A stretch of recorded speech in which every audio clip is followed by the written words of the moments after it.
Hello, my name is Austin, and this is Go Access, a YouTube channel dedicated to access in higher education and disability rights. Today I am going to be covering the RISE Act. The RISE Act stands for Respond, Innovate, Succeed, and Empower.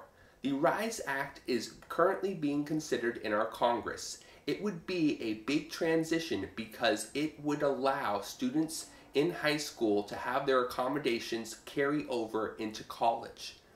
This would mean that students' 504 plans and individualized educational plans, IEPs, would carry over. Whatever accommodations are in those plans would be applied to college. Right now, that is not the case, and a lot of colleges require additional testing beyond the IEP and 504 plan for students to have their accommodations in place.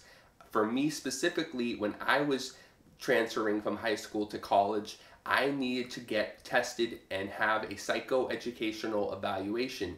The psychoeducational evaluation is considered the gold standard for documentation and was able to ensure that all my accommodations were in place. My school warned me that if I used just the IEP or 504 plan, not all my accommodations would carry over. The issue with requiring a psychoeducational evaluation is that it creates inequality because not every family can afford $3,000 plus. It could go easily to $5,000 to have a full psychoeducational evaluation done on their child. And that means that those families have a disadvantage of having their accommodations most likely not all carry over, depending on how complex they are. I had my psychoeducational evaluation done at a university to try and show that it was more impartial, but a lot of families decide to choose an independent psychologist.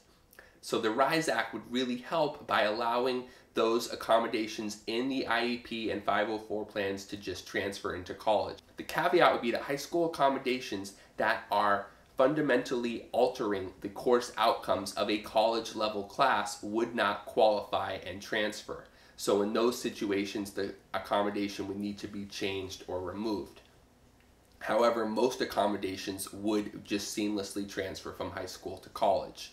In addition, the RISE Act would provide students with more transparency and awareness of the college and university's success rate with working with students with disabilities. This would mean that colleges and universities would need to provide the numbers relating to how many students are registered with their disability office, the number of accommodations being provided to the students and what that breakdown maybe looks like, and showing the actual success rate of students at that college or university with disabilities. Those are numbers that are right now not so publicized. Although I'll say that with that switch that we've had from going from a paper system to an online database like AIM or Accommodate, those systems make it easier to track the number of students registered with a disability office, and we know that number to be in general in the United States around 10%.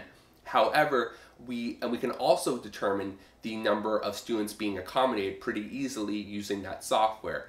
But looking at the success rates of students with disabilities has not been something that has been currently publicized very much, and it would be interesting to see the number of public and private universities and how many students with disabilities are graduating and if the graduation rate is higher or lower compared to the national average, because that would definitely influence students and families about whether to attend the college or university.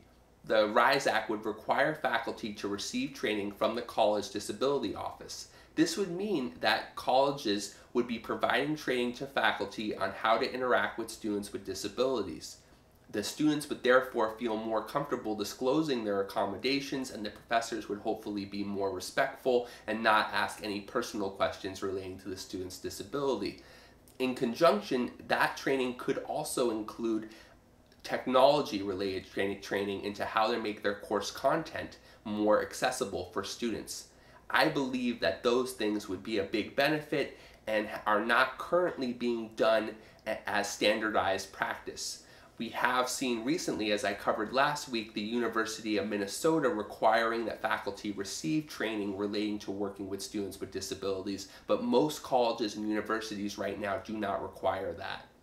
I really appreciate you watching this content, and I hope you found it informative. Have a great day. Please like, comment, and subscribe.